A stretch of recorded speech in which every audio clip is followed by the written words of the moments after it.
ያንተን ስሜት ባውቀው ግን ደስ ይለኛል። እኔ ስሜት እኮ ነገርኩሽ በግልጽ አማርኛ። ምን አልከኝ? ኦልሬዲ መጣሁት ናፍቀሽኝ ነው አልኩሽ። ሩታ እኮ እውነት ለመናገር በጣም ነው የምትወደው አብርሽን ማለት ነው። እና አይናችን ያስታውቃል የምንወደውን ሰው በድሎን ራሱ ያን ሰው ይቅርታ ካለና ውስጣችን አይችልም። እና ሩታ እንግዲህ አይታችሁታል ውስጧ ላይ የነበረውን የደስታ ስሜት አለው። የእውነት አብርሽ ለምንድን ነው አይኑን የማይገልጸው ማለት ነው። እና አሰላሙ አለይኩም ወራህመቱላሂ ወበረካቱ። ውድና የተከበራችሁ ቻናል ቤተሰቦች እንዴት ናችሁ? ደህና ናችሁ ወይ? እኔ ያለሁ አልሐምዱሊላህ። ለቻናል ዲስክራችሁ ላይክ፣ ሸር፣ ሰብ እያረጋችሁ አበረታቱኝ። ከጎን የሆናችሁ ለምታበረታቱኝ ውድ ሀገር ልጆች ከልብ ነው ማመሰግነው። እስኪ እናንተም የራሳችሁን ሀሳብ አስቀምጡልኝ። ምክንያቱም አንድ ነገር ይዞ ሲመጣ ሁልጊዜም ሁላችንም የየራሳችን አመለካከት አለንና ስሜታዊ ከምንሆነ አይነት ሰዎች ግን የሚያስተውሉ በጣም ብዙ ጀግና ሰዎችን አውቃለሁና ያለሁና እስኪ እናንተም የራሳችሁን አመለካከት አስቀምጡ ማለት ነው። እና እንግዲህ ትናንትና የሩታ እናትም ተናግረውታል። ልጅ ያለአባት ምንም ነው። ስለዚህ አባት የልጁን እያንዳንዱን ነገር ከጎኑ ማየት አለበት። እናንተ ደግሞ ከፍርድ ቤት ደረጃ አትደርሱም። እኛ ቤተሰቦች አለን። እንዲመች ምን ጊዜ ውስጥ ተደስታችሁ ምን ጊዜው ማንኛው ነው እዚህ ፍርድ ቤት ድረስ ሊያደርሳችሁ የሆነው ብለው መክረዋታል። እህቶቿም ሁሉም ነገር መክረዋታል። እሷም ወደ ራሷ ተመልሳ እንግዲህ ዛሬ ላይ ያየንባት ፈገግታ ብዙ ጊዜ አሁን ለማየት ራሱ ባለፈው አይታችኋል። ከቤት ስትሄድ ሄርሜላን ካላየ በነገራችን ላይ ሩታ ለአብርሽ ያላት ቦታ ሰፊ ነው። ግን ደግሞ የባሱን አንጀቷን ቁርጥ ብሎ ተመናጭቃ የምትሄደው ሄርሜላን ባየችው ቁጥር ነው። እና አብርሽ ይበቃዋል። ካሁን በኋላ ቢያንስ እሷን ማጣት ካልፈለገ የእውነትም የእሷ መሄድ ከጸጸተው የእውነትም ደግሞ እንዳለው እንዲህ አይነት ትውስታዎች ካለበት ሲቀጥል የልጁ እናት ናት። ብዙ ነገር አሳልፈዋል። ቀልድ አይደለም። ትዳርም ሆነ ወላሂ አይምሮ ላለው ሰው አንድ ቀን ራሱ ቀልድ አይደላችሁም። ግን እናንተ የምትናደዱትና ተስፋ መቆርጡ ምንድን ነው? እናንተ የተፈጠረውን ነገር በቃ ይቅር ብላችሁ መቀጠል ስትፈልጉ እነዛ ሰዎች ተመልሰው ዘው ከሆኑ በተደጋጋሚ ያናዳችኋል። ሩታ አሁን የወሰነችው ውሳኔ እንግዲህ ታው እያለችው እየተደጋገመ ዛሬ እሺ ይላል ምን ይላል፣ ከዛ ተመልሶ ደግሞ በነገጣቱ ዘው ውስጥ ነው የምታገኘውና እንደዛ ካልሆነ በስተቀር በቃ የሰው ልጅ ይቅር መባባል ትዳር ቀልድ አይደለም። እንኳን ልጅ መጥቶበት ማለት ነው። እና ከዛሬው በላይ ዛሬ ምንም አይደለም፣ ችግር የለውም። እንደነገርኳችሁ ወጣት ናት፣ ቤተሰብ አላት፣ ገንዘብ አላት። ልጇን ዘና አርጋ የማሳደግ እድል አላት። ግን ደግሞ ገንዘብ ስላለ ብቻ እናንተ ደስተኛ ትሆናላችሁ ወይም ደግሞ ለልጃችሁ እናትም አባትም ሁሉ ነገር መሆን ትችላላችሁ አይደለም።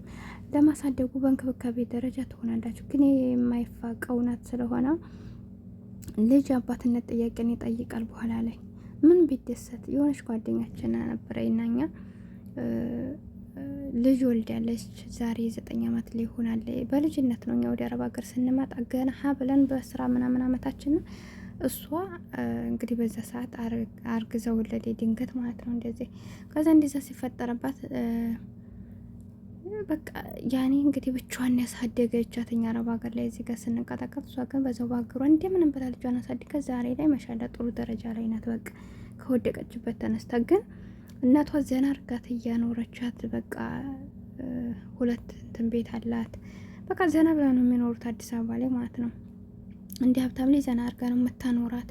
ትምህርት ቤት ከሀብታም ትምህርት ቤት አስገብታ እያስተማረቻት ሁሉ ነገር አይጎልባትም ማለት ነው። ግን ምንድን ነው እንዴ በልዴቷ ቀን የአባትነት ጥያቄ ጠይቃታለና ትምህርት ቤት ወላጅ አንጡ ሲባል ስሄድ ያለች በቃ እንዴ በቃ እኔ አልፈልግም በእንትን ያኔ በምታከብርላትም ሰዓት አለቀሰች አለኝ። ለምን ስላታለ አንቺ በርግጥ እናቴም አባቴም ሆነሽ ብዙ ነገሮችን እያረግሽ ነው፣ ነገር ግን እኔ አባቴን እፈልጋለሁ። በቃ መልስ አይሆንም። ብዙ ሰዎች ትምህርት ቤት አባታቸውን ይዘው ሲሄዱ አንቺ ግን ሁልጊዜ መከጅልኝ አንቺ ነኝ ብላ አለቀሰችብኝ አለ። እና እንግዲህ አስቡ አያችሁ ታዲያ እናንተ ምንም ነገር ብታረጉላቸውም እንኳን የአባትን ቦታ ልሸፍኑ አትችሉም። አባታ የራሱ እንትን አለውና ተንከባክቦ እንኳን ላላሳደጋት አባት ማለት ነው። ስለዚህ ማንም ሰው የአባትነት ጥያቄን ይጠይቃልና ልጆቻችን እንዲህ አይነት ጥያቄ ባመጡብን ሰዓት ይከፋናል። እንዲሁም ደግሞ እናንተ ከአንድ ሰው ጋር ተለያይተን ሌላ ህይወት ስንኖር ወላሂ ሴት ሊወልዳችሁ ለምሳሌ እሱ ባላችሁ ጋር ተለያይታችሁ ሌላ ህይወት ትጀምራላችሁ። እና እኔ ብዙ ነገር ያለሁ የሚገርማቸው የሚዲያ የማያመጣው የማያሳየን ነገር የለምና ባሏ የገዛ ልጇን ማለት ነው እሷ ሀማህፃን ያኔ በቃ እሱ ባይወልዳትም እንኳን ልጁን አብላ ከህፃናቷ ጀምሮ አድል ያሳድጋት እዛው ልክ ከልጆቹ ለይቶ አያትም ብላ እሷ ቤታቸው ጠባብ ነበር እንዲያጋጣሚና ልጅ ያኔ እሷ ልጅ ወለዴ ማለት ነው። ከዛ ስትወልድ ሀዛ ፍራሽ ላይ ከታች ካለው ልጆቹ እንግዲህ ባልና ሚስት አልጋ ላይ ነበር የሚታዩ ልጅቱ መኝታ ነው ፍራሹ ማለት ነውና ከዛ ያ ፍራሽ ላይ አባትየው ህጻን ሲወለድ አባትየው ከታች ከልጅቷ ጎን ይተኛ ተባለ። እናቲቱ የምታውቀው አባቷ እንደሆነ መስሎ ነው ብላ ነው የምታምነውና ከዚያ ያችን ሌላ ወዲያ ሲያደርግ መጨረሻ ላይ ልማታውቀው ሌላ ውስጥ አስገብቷት ምናምን ቃለ መጠይቅ አውጥቷት ወላሂ በጣም ነው የደነገጥኩት። እና አስባችሁታል? አያችሁት አይደል? አባቷ ስላል አይደለ እንግዲህ ያችን ገና 13 14 አመት ላይ እንደዛ እንትን ብሎ ወደ ሌላ ውስጥ አስገብቶ ልጅቷ በኋላ ሌላ ውስጥ እናቷ ጋር ሰው ግብ ተያይዘው መጨረሻ ያው እንደማይጠቅማት ሲመክሯት ምን ሲሏት የልጅ አይምሮ ስለሆነ እውነታውን በምን ደረጃ እንደተነሱ እያንዳንዱን ነገር ተናገረ። ከዛ በቃ እናቲቱ በጣም ተሰማት። እኔ አባቷ ነው ብዬ እኮ ነው እንደዛ ላረግ የቻልኩት እንጂ እኮ ይህ ነገር እኮ እንትን አይልም ወይ ልጅ ወደ ሌላ ቤት እልካለሁ ወይ ደግሞ እሱ እዛው ይተኛ ነበር እኔ ልጅ ጋር ከታይተኛ ነበር ብቻ ብዙ ነገር አያችሁ ታዲያ። ስለዚህ ያለ ወለድ አባት ብዙ ስጋ ያለባቸው እንዲሁም ደግሞ ወንድም ልጅ ይዛችሁ ስትሄዱ ያን ልጃችሁ ካደገ አባላችሁን የአባትዬ የተባለውን እማታለሁ ሊል ይችላል። ምክንያቱም አባቱ አይደለም ምን ሳላሳ ጥሩ ብታደርጉ ያለ ወለዴ እናት ያለ ወለዴ አባት ነው ተብሎ ሊታመን አይቻልም። እና በጣም ሙሲባዎችን በህይወታችሁ ታያላችሁ። ይህ የገዛ ልጃችሁ የገዛ ባላችሁን እማታለሁ ብሎ ችግር ውስጥ ይከታችኋል። ባላችሁ ደግሞ ልጃችሁን እንደዛው አረጋለሁ ይላል፣ ሊበድለው ይችላል፣ የሆነ ነገር ሊያስደርገው ይችላል፣ ሊያስመጣ ብዙ ነገር ስቃ ያለው እና እንዲህ አይነት ነገሮች ስላሉ እኔ ሰው ልጅ ተዋልዶ ይለያይ ብዬ አልልም። በቃ እነዛ ሰዎች ከማርገዛቸው በፊት ብዙ ነገሮችን ማጣራት ይኖርባቸዋል። ሰው ስለተዋደደ ይቀጥላል ማለት አይደለም፣ ስለተጣላ ይለያያል ማለት እንደማይሆነው ሁሉ ግን ሩጠን ወደ ልጅ ከመግባታችን በፊት ለራሳችን ሳይሆን ለልጆቻችን ማስተዋል አለብን እና ቀድማችሁ ብታስተውሉ ብዬ ነው የምናገረው ማለት ነው። ቀድማችሁ ልጅ ከመረገዙ በፊት አስተውሉ። ያን ሰው ጋር እውነትን ዘልቀን አንዘልቅም። የምዘልቁ ከሆነ ልጅ የሚሆን ሌላ ነገር ቀጥሉ። አለበለዚያ ግን አስፈላጊ አይደለም። ለምን በኋላ የእናንተ ህይወት ሳይሆን በልጆቻችሁ ታለቅሳላችሁ። የልጆቻችሁን እንባ እንትን ማስለቀስ ማየት ካልፈለጋችሁ እንደዚህ አይነት ነገሮችን አርጉ። ልጅ ከመጣ በኋላ ደግሞ ነገሮችን ቢያንስ የድሮ እንትናችሁን መቀነስ መቻል አለባችሁ። ወንድሽ ከተደፋሽ ቢረግጡሽ አይክፋሽ ነው አይደለ? እና ያ ሰው ደግሞ እንዲስተካከልልን ዱዓ ማድረግ ነው በቃ። የሆነ መጥፎ ጸባይ ካለበት እኛ በጭቅጭቅ ሳይሆን ወደ አላህ ዱዓ በማድረግ እንዲስተካከል እሱንም በኸይር መንገድ እያደረግን ብቻ እንደዛን ማስተካከል ነው ብዬ ነው የማስበው። እኛም ደግሞ ሴቶች በጣም አንዳንድ ሴቶች ብልጦች ናቸው። እሷ ተበላሸ ብለው አይበላሹም። ነገሮችን ለማስተካከል ነው የሚሞክሩትና አላህ እኛንም ትዕግስት ይስጠን ነው።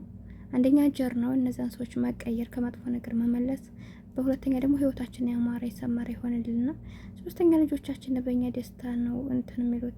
ትምህርት ቤት የሚማሩ ልጆች ካሉና ሄደው ትምህርት ማዳመጥ አይችሉም። ለምንድነው? ቤታችንን ጭቅጭቅ ስለሆነ እና ይሄንን የፈለኩት እንግዲህ እኔ በጣም ነው ደስ ያለኝ ቢታረቁ ብዬ እውነት በጣም ደስ ብሎኛል። እና አብርሽ አይኑን ገልጦ ነገሮችን አስተካክሎ ሄርሜላን ከህይወቱ አርቆ ወደ ሩታ ቢመለስ በጣም ደስ ይለኛል። ካለፈው ተምረው ህይወታቸውን ቢመሩ ባይ ነኝ። እስኪ እናንተስ ምን ትላላችሁ? የራሳችሁን ሀሳብ አስተያየት ኮመንት ላይ ያስቀምጡልኝ።